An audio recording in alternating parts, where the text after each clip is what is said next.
that I don't know.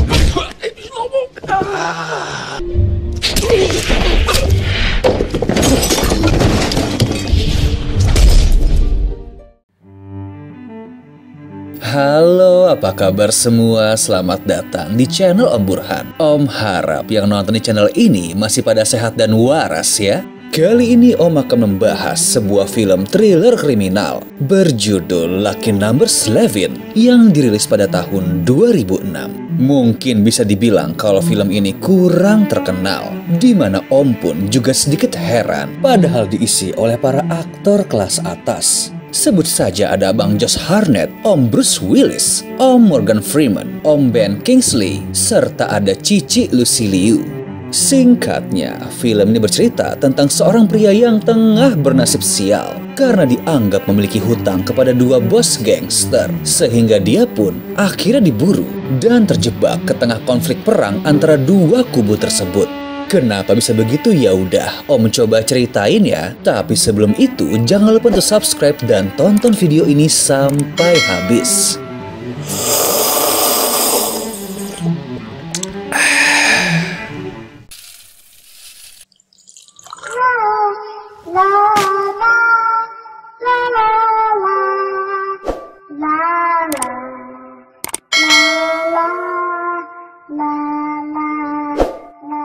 Time story. Are you sitting comfortably? Then I'll begin.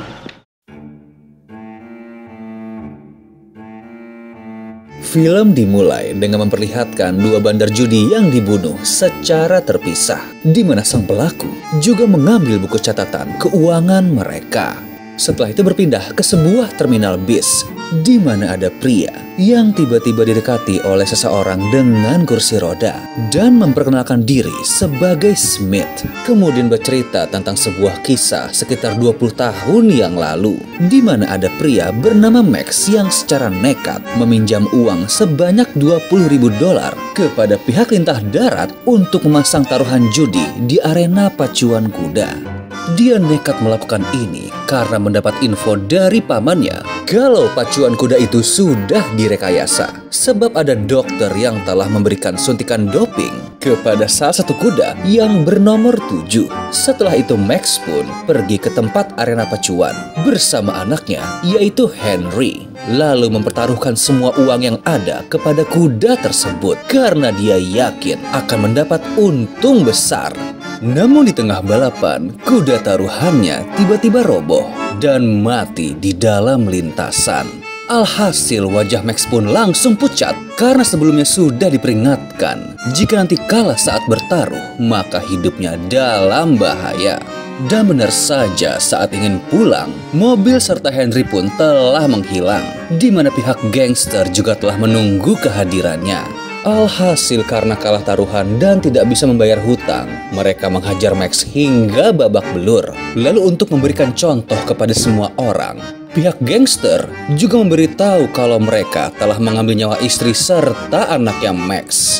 Kemudian mencekiknya dengan kantong plastik. Scene pun kembali ke masa sekarang, di mana pria muda ini tampak terkejut mendengar cerita itu. Tapi saat lengah, dirinya malah dibunuh. Dan terlihat kalau pria yang tadi di kursi roda ternyata hanya berpura-pura cacat. Di mana aslinya, pria ini adalah seorang pembunuh bayaran profesional yang dikenal dengan sebutan Good Cat. Lalu dengan santai, membawa pria itu dengan kursi roda ke dalam sebuah truk.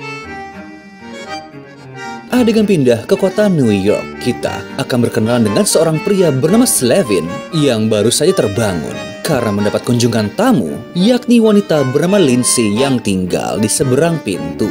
Namun wanita ini sepertinya tidak mengenal Slevin, dikarenakan apartemen itu memang bukan rumahnya. Jadi pemilik aslinya adalah pria bernama Nick Fisher. Dan Slevin mengaku sebagai teman orang tersebut yang baru saja datang dari luar kota. Dia pun menceritakan nasib sial yang dialaminya, yakni baru saja dipecat serta gedung apartemennya telah ditutup akibat ulah rayap dan menangkap basah pacarnya yang tengah berselingkuh. Karena itulah dia pergi ke kota New York untuk menghilangkan penat sambil bertemu Nick. Tapi saat sampai malah dibegal oleh warga setempat dan kehilangan dompetnya. Karena itulah saat ini hidungnya tengah terluka. Dan saat sampai di sana, pintu apartemen juga tidak terkunci. Karena itulah Slevin masuk ke dalam, lalu membersihkan diri sembari menunggu Nick. Lindsay menduga kalau tetangganya itu telah menghilang dan berinisiatif untuk melakukan penyelidikan bersama. Tapi nggak lama, dia kedatangan 2 orang preman yang juga tengah mencari Nick. Dan sialnya, Slevin dianggap sebagai orang tersebut karena dia juga tidak bisa menunjukkan kartu identitas akibat dompetnya dirampok. Alhasil, dengan hanya memakai handuk, pria ini digiring ke sebuah gedung di mana orang yang disebut The Boss telah menunggu. Dan tujuan dia adalah untuk menagih hutang Nick sebesar $96.000 yang dipinjamnya dari seorang bandar judi bernama Slim. Di mana pada dasarnya bandar judi ini mendapat dana uang itu dari sang bos. Slevin berusaha menjelaskan kalau mereka telah salah tangkap, lalu meminta untuk bertemu dengan Slim karena pria itu pasti mengetahui sosok asli Nick.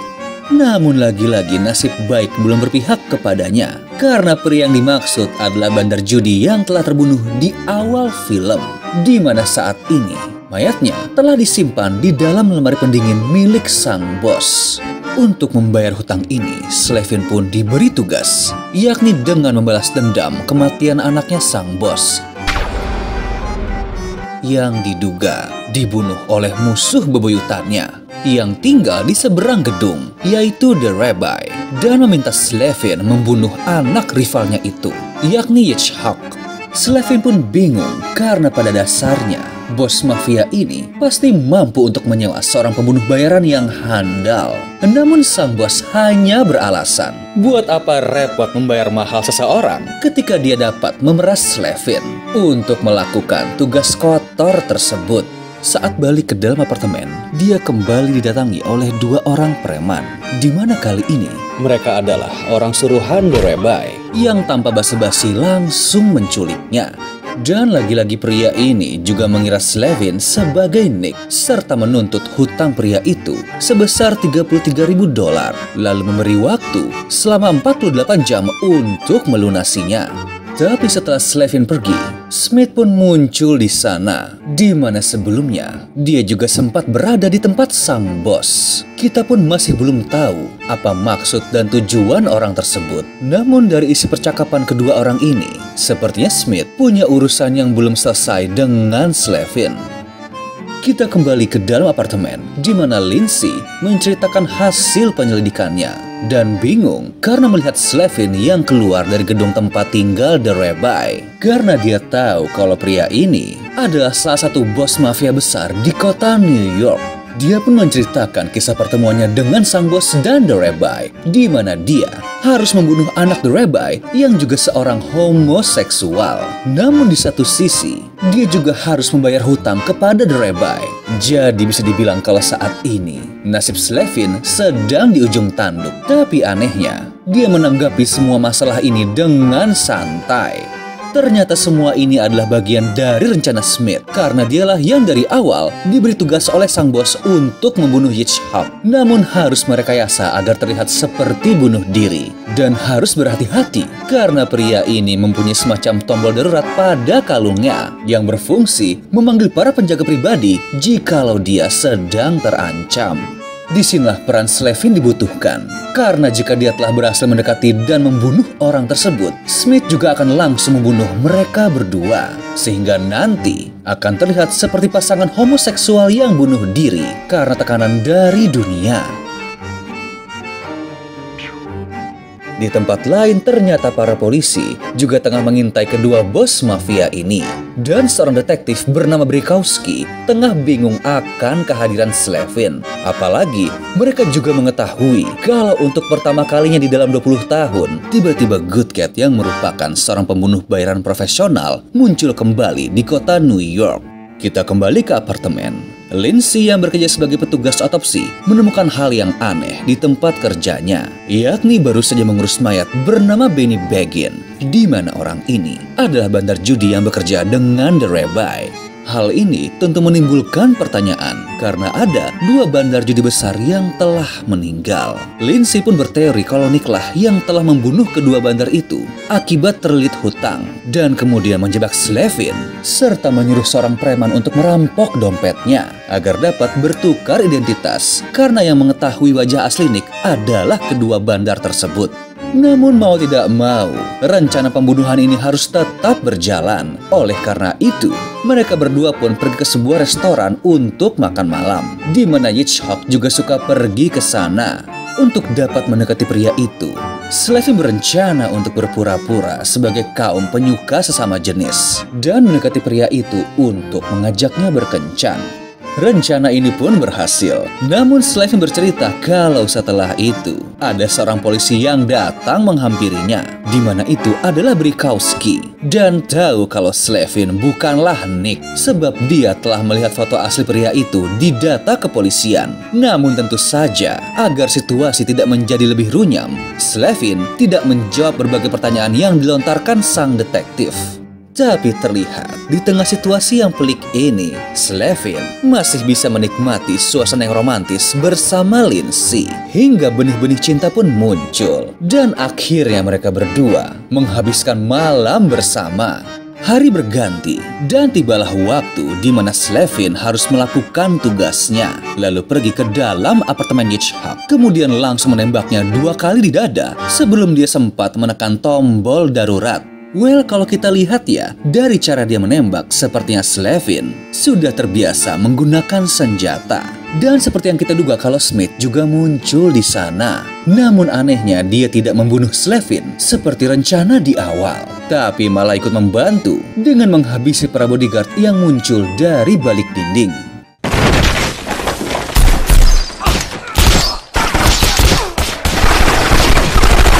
Kemudian Slevin mengambil sebuah kantong mayat, di mana itu berisi pria yang dahulu dibunuh Smith, dan menaruhnya di samping mayat Hitchcock. Lalu dengan tenang mereka pergi sambil meledakkan tempat tersebut. Kemudian setelah menghabisi semua penjaga yang ada, Smith pergi ke tempat sang bos, diikuti oleh Slevin yang pergi ke tempat The Rabbi. Dan saat lengah, dia langsung memukul kepala bos mafia ini hingga pingsan. Dari sini kita pasti makin bingung siapakah sebenarnya sosok Slevin dan kenapa juga dia bisa bekerja sama dengan Smith. Namun hal ini akan segera terjawab. Gak lama para bos mafia ini mulai terbangun di salah satu tempat mereka dalam keadaan terikat di atas kursi. Mereka pun bingung karena sudah 20 tahun tidak berjumpa dan telah bersembunyi di dalam gedung masing-masing. Padahal dahulu kedua orang ini pernah menjadi rekan kerja yang solid, tapi akibat persaingan bisnis mengubah mereka menjadi seorang paranoid dan takut terbunuh apabila berada di tempat umum.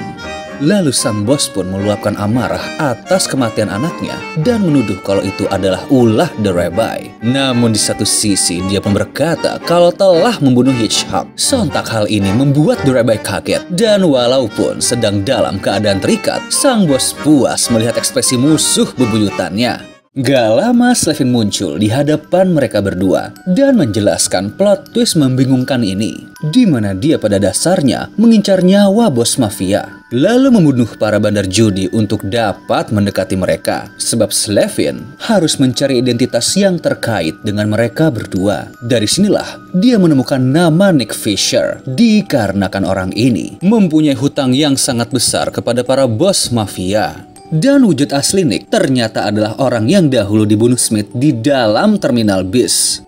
Karena itulah Slevin mengatur siasat dengan membunuh anak sang bos untuk mengadu domba dengan The Rabbi. Di mana kemudian dia menebak kalau sang bos akan menuntut balas dan menyewa jasa Smith untuk membunuh Hitchcock. Tapi Smith memanipulasi tugas ini dengan mendatangi The Rabbi dan bercerita tentang rencana pembunuhan anaknya. Karena itu dia pun mengajukan penawaran agar The Rabbi membayarnya sebanyak 2 kali lipat dari tugas yang telah diberikan. Dan nantinya akan berbalik membunuh sang bos.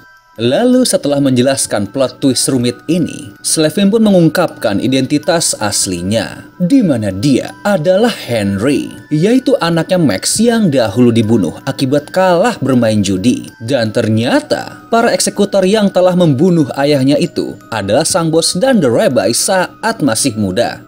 Lalu sang algojo yang mendapat tugas membunuh Henry adalah Smith. Namun tanpa alasan yang jelas, sang pembunuh bayaran ini malah bersimpati dan merawatnya hingga dewasa.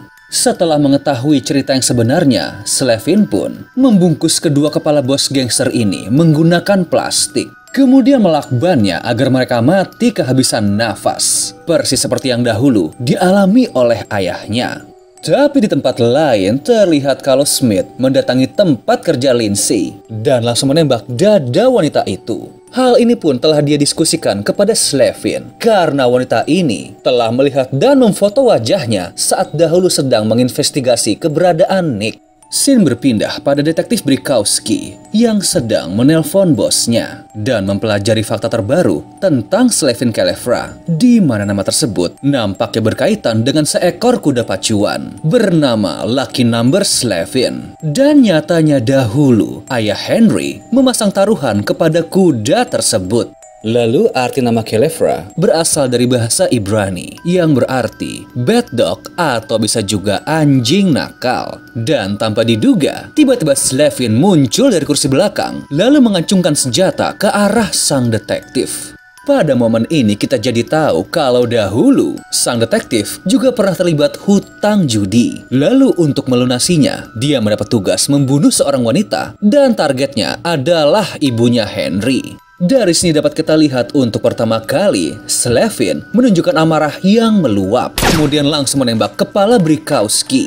Adegan beralih ke dalam terminal bis, di mana Slevin sedang berada di sana. Dan tanpa diduga, ternyata dia sedang menunggu kedatangan Lindsay. Hal ini tentu membuat bingung, karena kita tahu kalau sebelumnya dia telah dibunuh oleh Smith. Tapi ternyata Slevin memang telah merencanakan hal tersebut dan bercerita tentang identitas aslinya, lalu membantu Lindsay memasukkan kematiannya sendiri dengan memakai rompi anti peluru serta kantung darah di dada. Dan setelah itu berniat pergi keluar kota.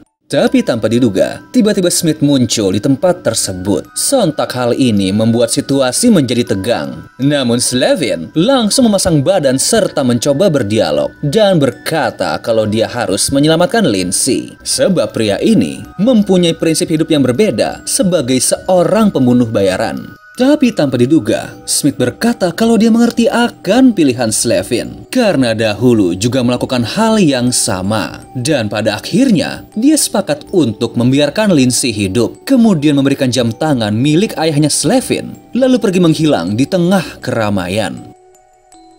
Setelah itu, scene kembali berpindah ke masa lalu, di saat Smith mengampuni nyawa Slevin dan sedang membawanya pergi. Lalu film pun selesai.